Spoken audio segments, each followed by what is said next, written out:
الله وبركاته.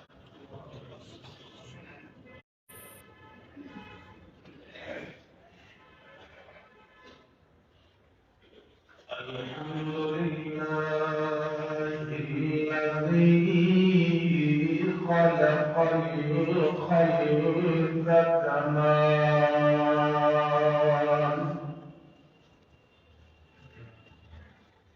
وله الحمد وله الفضل وله العدل وله الكمال لا شبه فيه ولا ولد ولا ولد ولا والد ولا له الأحوال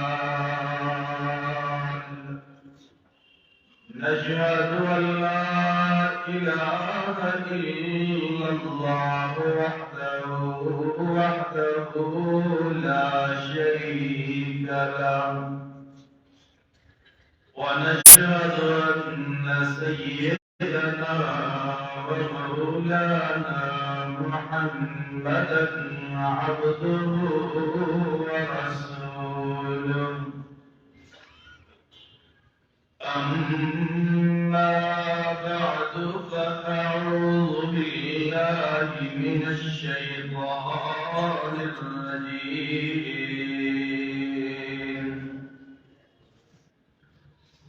بسم الله الرحمن الرحيم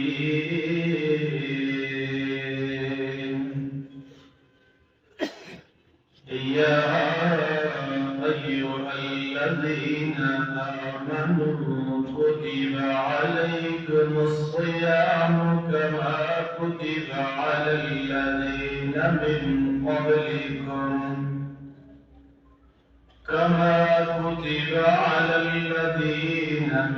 قبلكم لعلكم تتقون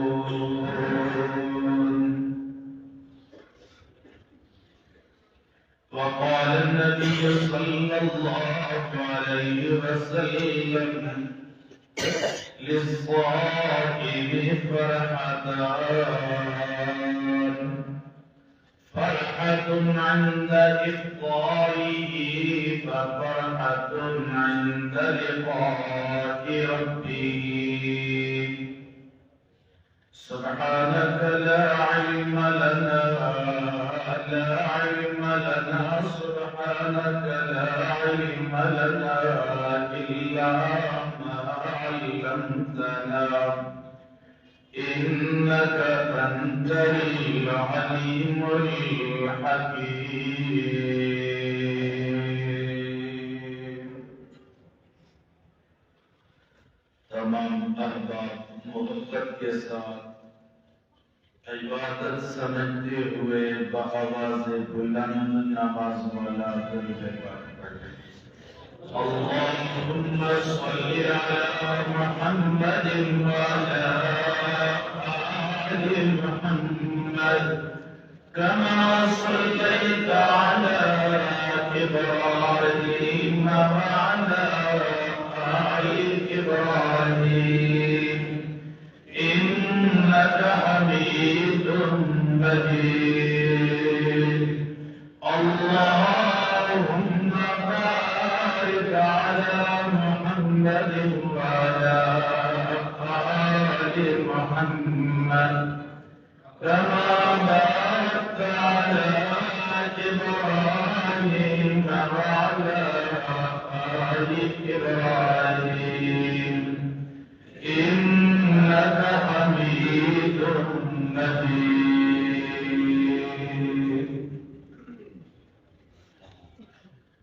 میرے انتہائی قابل عزت تکریم بزرگوں، عزیز نوجوان مخلص مسلم، میرے دوستوں، میرے بھائیوں، میرے عزیز ساتھیوں، سابقہ جمعہ آپ احباب نے استقبال رمضان کے متعلق کچھ معروضات سماعت فرمائی تھی، اور آج دور رمضان المبارک اور رمضان المبارک کا پہلا جمعہ اور جمعے کی مبارک ساعتوں میں اللہ نے ہم سب کو اپنے گھر میں حاضر ہونے کی توفیق عطا فرمائی ہے۔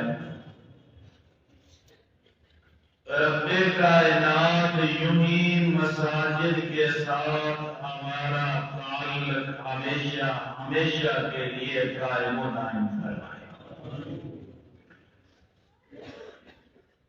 ہم دیکھتے ہیں کہ جو ہی رمضان کا مہینہ آتا ہے ہر طرف نیکیوں کی بہار آ جاتی ہے، ہر بندے کے قدم مسجد کی طرف اٹھنے لگتے ہیں، ہر مسلمان کی یہ کوشش ہوتی ہے کہ اس کی کوئی نماز قضا نہ ہونے پائے، روزانہ قرآن کریم کی تلاوت اس سے قضا نہ ہو۔ قرآن کریم کی تلاوتیں شروع ہو جاتی ہیں، لوگ مسجد کو آباد کرنے لگ جاتے ہیں، گھروں میں مصلے بچھ جاتے ہیں، ہر طرف نیکیوں کا سما ہوتا ہے، ہر طرف نیکیوں کا سما نظر آتا ہے۔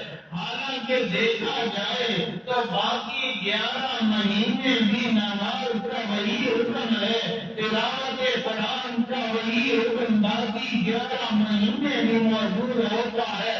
رب پہلے بھی وہی ہے، رب رمضان میں بھی وہی ہے، کرامن کاتبین پہلے بھی تھے، کرامن کاتبین رمضان میں بھی ہے۔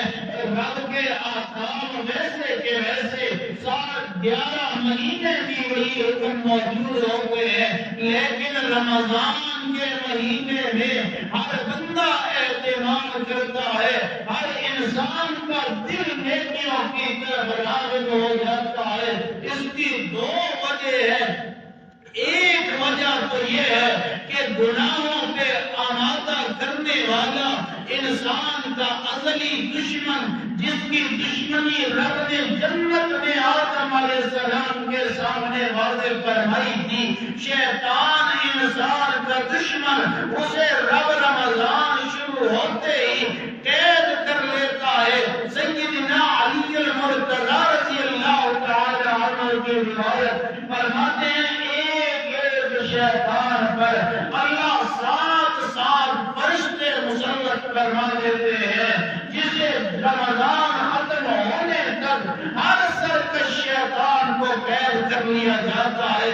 اور دوسری وجہ یہ ہے کہ رمضان ہی میں کیوں نیکیوں کی بہار نظر آتی ہے، رمضان ہی میں کیوں ہر بندے کے قدم مسجد کی طرف اٹھتے نظر آتے ہیں۔ میں مثال کے ذریعے سمجھانے کی کوشش کرنے لگا ہوں کہ دیکھیے، اگر جنگل میدان ہے، اگر زمین خشک ہے، بیابان ہے، کوئی سبزہ نہیں ہے، اس پہ جب بارش برستی ہے، جو ہی آسمان سے بارش برستی ہے، زمین سے سبزہ نکل آتا ہے، اناج اگ آتا ہے، پھل پھول نکل آتے ہیں۔ وہ زمین جو بالکل خشک تھی، بارش برستے ہی سبزہ نکل آیا، ہری بھری معلوم ہوتی ہے۔ اسی طرح رمضان کا مہینہ جو ہی شروع ہوتا ہے، رب آسمانوں کے دروازے کھول دیتا ہے، اہل زمین پہ اللہ رحمت کی بارش برسانا شروع کر دیتا ہے۔ جو ہی رحمت کی بارش برستی ہے، جس کے دل میں ایمان ہوتا ہے، اس کے دل پہ جو ہی ابر کرم برستا ہے، اس سے نیکیوں کی بہار نکل آتی ہے۔ اور یہ بھی رب کی طرف سے عطا ہے اللہ کی، کہ رب نے ایسے مواقع ہمیں عطا فرما دیے، ایسا مہینہ رب نے ہمیں عطا کر دیا، جس کے بارے میں اللہ کے پاک پیغمبر نے فرمایا کہ اگر لوگوں کو معلوم ہو جائے کہ اس رمضان میں کیا کیا برکات ہیں، اس رمضان میں کیا کچھ ہے، تو فرمایا وہ دعائیں کرتے رہے کہ اللہ سارا سال ہی رمضان کہ اتنا کچھ اللہ نے اس رمضان میں میری امت کے لیے رکھا ہے۔ نفل عبادت کو فرض کے برابر کر دیا جاتا ہے، فرض کا درجہ 70 گنا بڑھا دیا جاتا ہے۔ غیر رمضان میں آپ جمعے کی نماز ادا کریں، ایک جمعے کی نماز کا اجر و ثواب لکھا جائے گا، اور رمضان کے مہینے میں جمعہ ادا کریں گے تو 70 جمعے پڑھنے کا اجر و ثواب لکھ دیا جائے گا۔ ایک نماز پڑھے غیر رمضان میں اس کا الگ ثواب ہے، مسجد میں جماعت کے ساتھ پڑھے 27 نمازوں کا ثواب، لیکن رمضان کا مہینہ آتا ہے رب 70 گنا ثواب بڑھا دیتا ہے۔ اللہ جنات شیاطین کو، سرکش شیاطین کو خیر کرا دیتے ہیں کہ میرے محبوب کی امت کے لیے رحمتوں والا مہینہ شروع ہو گیا، جس میں رمضان میں رحمت بھی برستی ہے، مغفرت کا بھی اعلان ہوتا ہے، اور میرے آقا نے یہاں تک فرمایا کہ جو بندے روزہ رکھتے ہیں رمضان کے مہینے میں، سمندر میں موجود مچھلیاں بھی ان کی مغفرت کی دعا کرتی ہے۔ جو روزہ اور جو یہ رمضان شروع ہوتا ہے اللہ فرشتوں کو حکم دیتے ہیں، آسمان کے فرشتے اور فرشتوں کی تعداد رب ہی جانتا ہے، وَمَا يَعْلَمُ جُنُودَ رَبِّكَ إِلَّا هُوَ، رب ہی جانتا ہے۔ ایک بالشت جگہ آسمانوں کے خالی نہیں جہاں کوئی فرشتہ عبادت نہ کر رہا ہو، اللہ سارے فرشتوں کو حکم دیتے ہیں میری تسبیح پڑھنا روک دو، اور محمد رسول اللہ کی امت کے جو روزے دار روزے رکھنے والے ہیں تم سارے فرشتے ان کے لیے مغفرت کی دعا مانگنا شروع کرو۔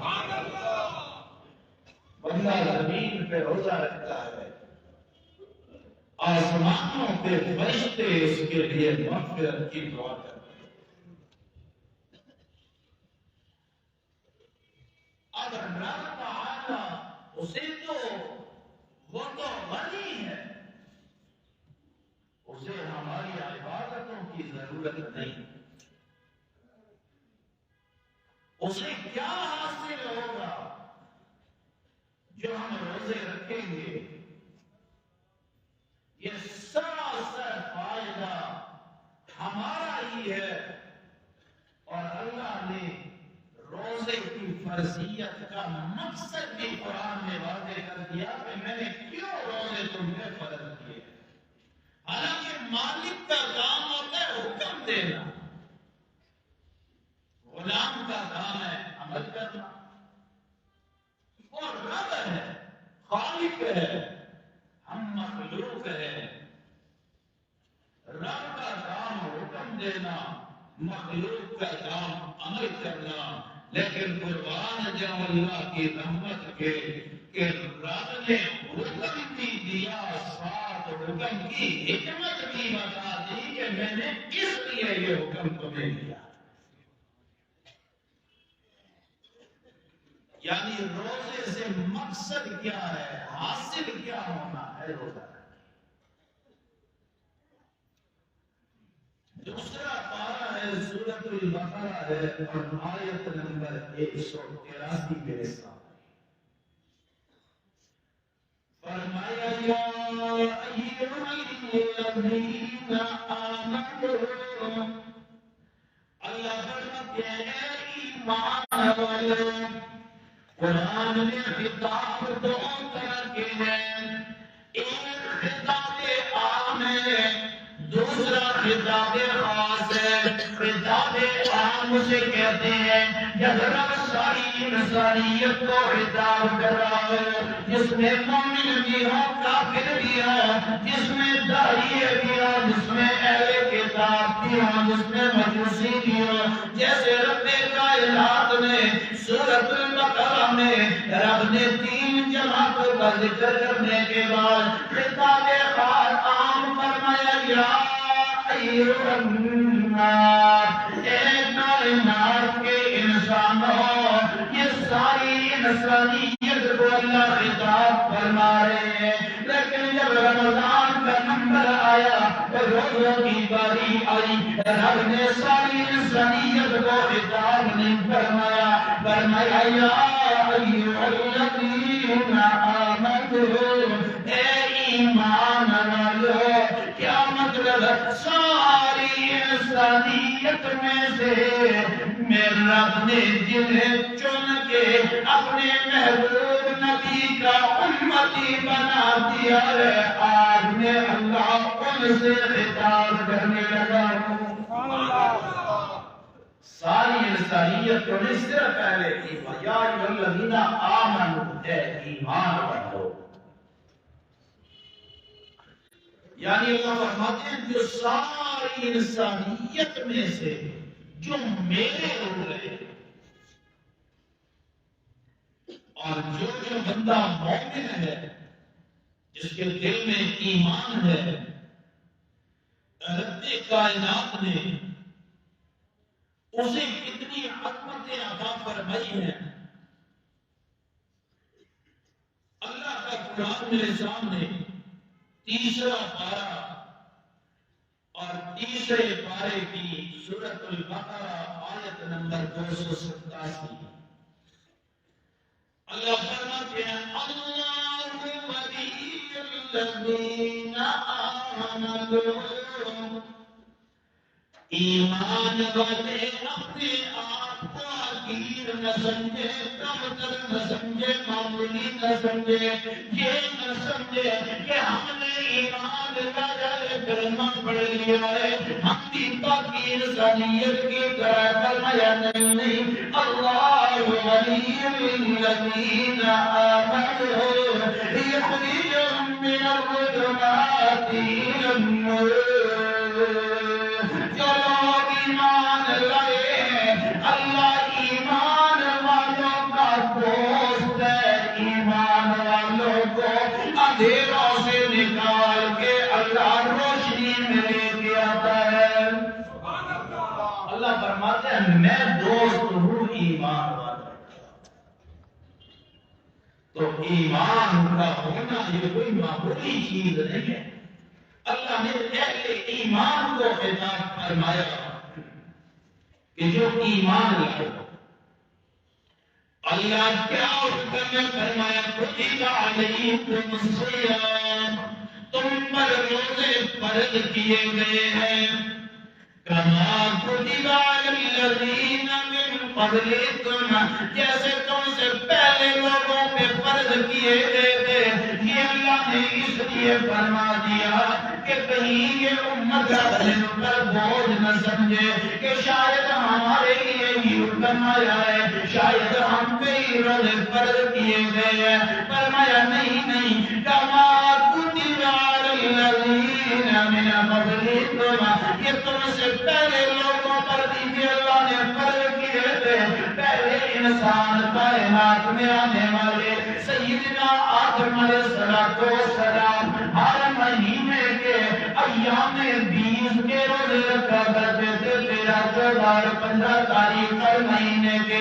حضرت داؤد علیہ السلام ایک دن روزہ رکھتے، ایک دن افطار کرتے تھے۔ حضرت عیسیٰ علیہ السلام پہ بھی روزے فرض ہوئے، حضرت عیسیٰ علیہ السلام کی امت کے لیے بھی روزے فرض ہوئے، لیکن وہ روزے 30 تھے۔ وہاں پر ایک بادشاہ بیمار ہو گیا، ایک عیسائی بادشاہ بیمار ہو گیا، موسم گرمی کا تھا، وہ بادشاہ سے دریاب ہوا، اس نے روزوں کے 10 اور بڑھا دیے، 40 کر دیے۔ اس کے بعد دوسرے دوسرا ایک عیسائی بادشاہ تھا، اس نے دیکھا گرمی کا موسم ہے، گرمی میں روزے تو رکھے گا، اس نے کہا نہیں روزے اور زیادہ کر دیتے ہیں لیکن موسم تبدیل کر دیتے ہیں۔ پھر آپس میں مل کے اتفاق کیا کہ ہمارے روزے 50 ہوں گے لیکن بہار کے موسم میں رکھیں گے۔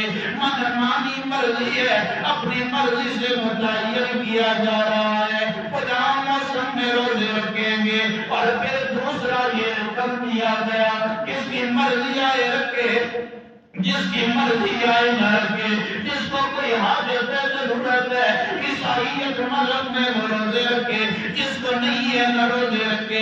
لیکن قربان جاؤ اللہ نے آخری نبی کی امت پہ رمضان کے روزوں کو فرض کر کے فرمایا میں نے تو پہلی امتوں کے بھی فرض کیے تھے لیکن ان ساری امتوں کو روزے تو ملتے رہے، روزے تو ملتے رہے، رمضان کسی کو نہ ملا۔ اور یہ آخری نبی کی امت ہے جسے بھی اللہ نے روزے بھی عطا کر دیے اور ساتھ رمضان بھی دے دیا ہے۔ روزے تو پہلے دن میرے رمضان نہ ملا، جس طرح 1.25 لاکھ انبیاء کی امت، انبیاء تو ان امتوں کو بھی ملتے رہے لیکن امام الانبیاء نہ ملے۔ اور جب باری اس امت کی آئی اللہ نے امام الانبیاء عطا کر دیے، جس طرح پہلی امتوں کو بھی کتابیں اور صحیفے ملتے رہے لیکن قرآن کسی کو نہ ملا۔ جب اس امت کی باری آئی اللہ نے قرآن عطا کر دیا۔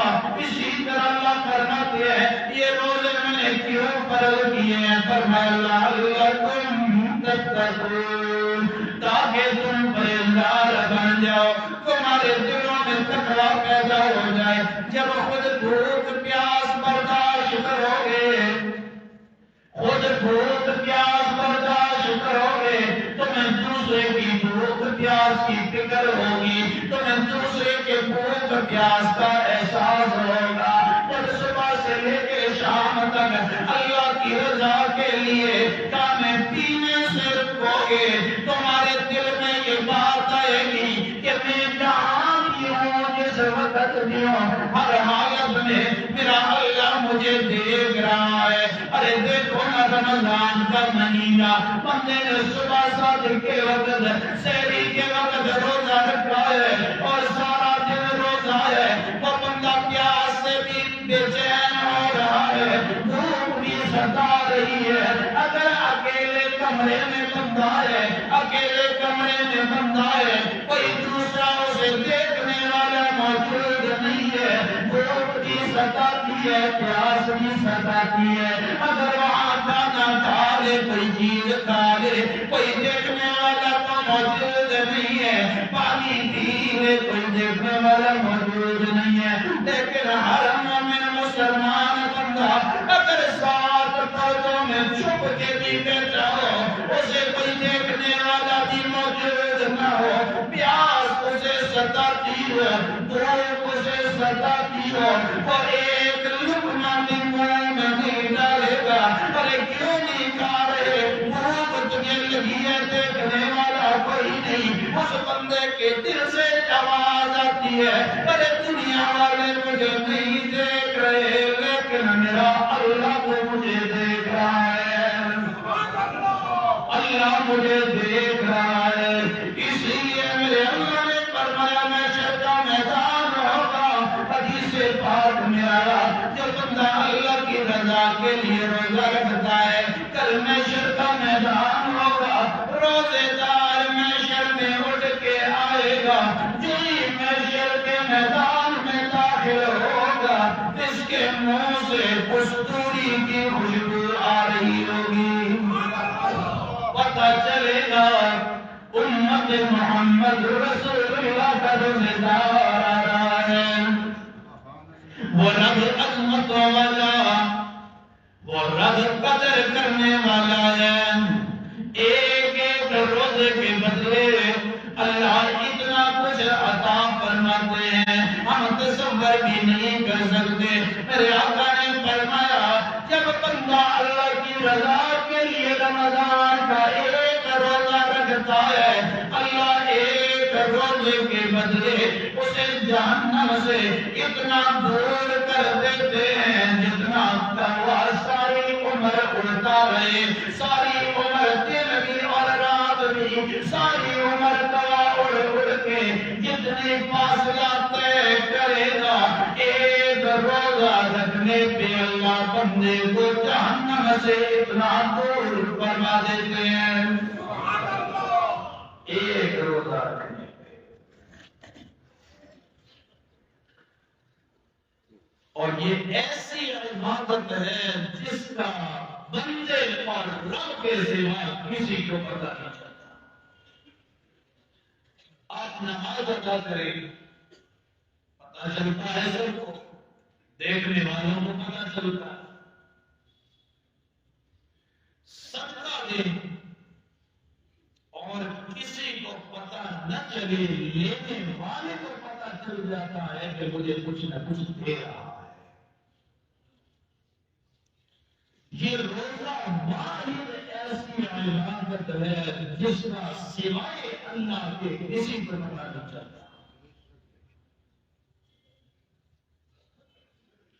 اسی لیے رب نے اس روزے کا اجر و ثواب اپنے ذمے رکھا ہے. کرامن کاتبین کو حکم دیا میں پڑھنے کے لیے صرف روزہ لکھ دینا ہے, اجر و ثواب تم نے نہیں دینا.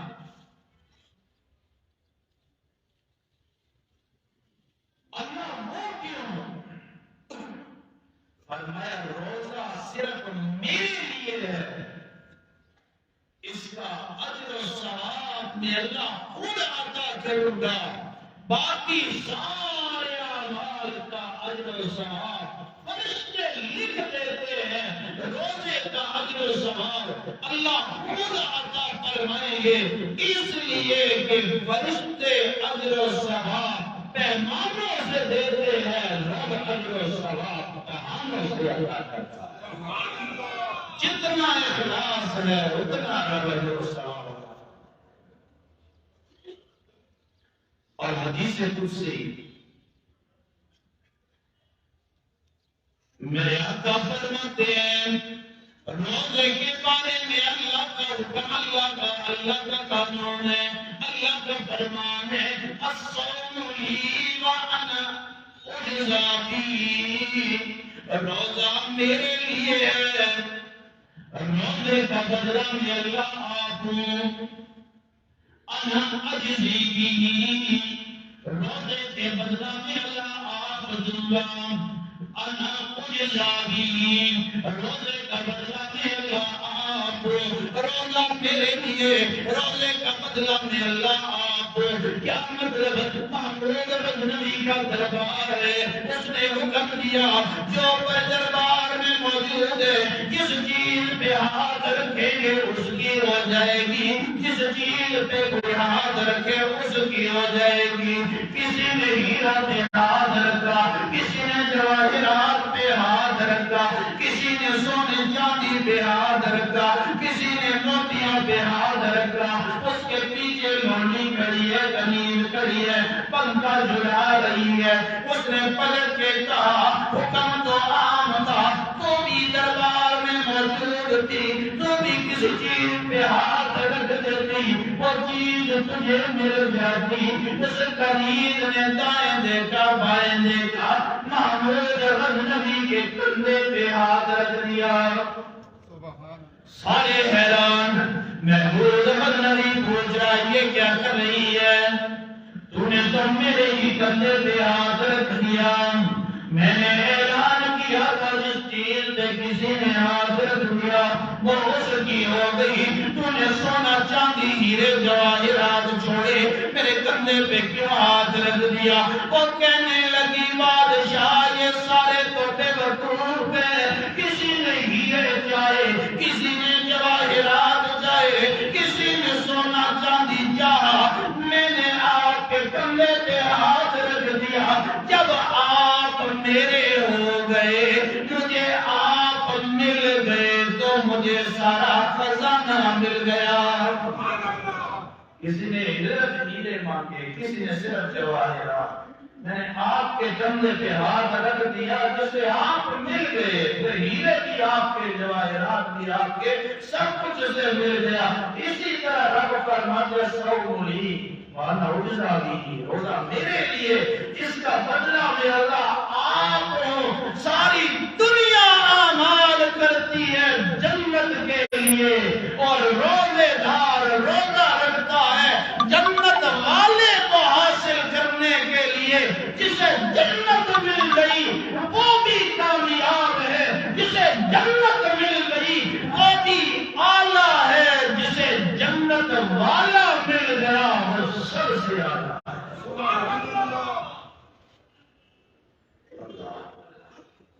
ایک ایک روزے میں اللہ اتنا اتنا اجر عطا فرماتے ہیں۔ لیکن یاد رکھیے کہ حقوق العباد کا معاملہ بڑا سخت ہے۔ حقوق العباد کا معاملہ بڑا سخت ہے۔ اگر کسی کا حق ہے دل میں اس کا ادا کرنا ضروری ہے۔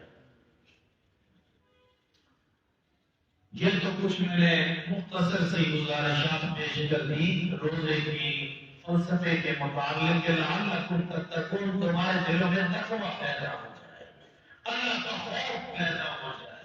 جس طرح رمضان میں تم نے گناہوں سے اپنے آپ کو بچایا،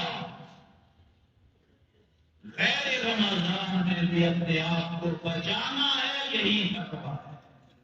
رمضان میں حلال کھانے سے اپنے آپ کو روکنا ہے، غیر رمضان میں حرام کھانے سے روکنا ہے، یہی روزے کا مقصد ہے۔ حلال کھانا، حلال پینا جو حرام نہیں ہے، لیکن وقتی اللہ نے منع کر دیا ہے، اس سے تم رک گئے کہ اللہ دیکھ رہا ہے۔ اسی طرح غیر رمضان 11 مہینے جب وہ چیز تمہارے سامنے آئے، وہ کام تمہارے سامنے آئے جس اللہ نے منع کیا ہے، تو غیر رمضان میں اس سے رک جانا ہے، یہی تقویٰ ہے۔ مولانا ابوالکلام آزاد رحمہ اللہ نے فرمایا کہ رمضان کا مہینہ فصل بونے کا مہینہ ہے، 11 مہینے فصل کاٹنے کا مہینہ ہے۔ جتنا آپ رمضان کا اہتمام کریں گے، اتنا 11 مہینے آپ کی زندگی پہ اس کے اثرات باقی رہیں گے۔ اللہ سے دعا ہے مالک کائنات جو کہا سنا اس کے عمل کی توفیق عطا فرمائے۔ آخری بات کرنا ضروری سمجھتا ہوں، آپ سب ہمارے سب جانتے ہیں کہ ہمارے ملک پاکستان نے اس دفعہ جان کا اعلان رات 10 بجے کیا، حالانکہ یہ انتہائی نازک معاملہ ہے، حلال حرام کا معاملہ ہے،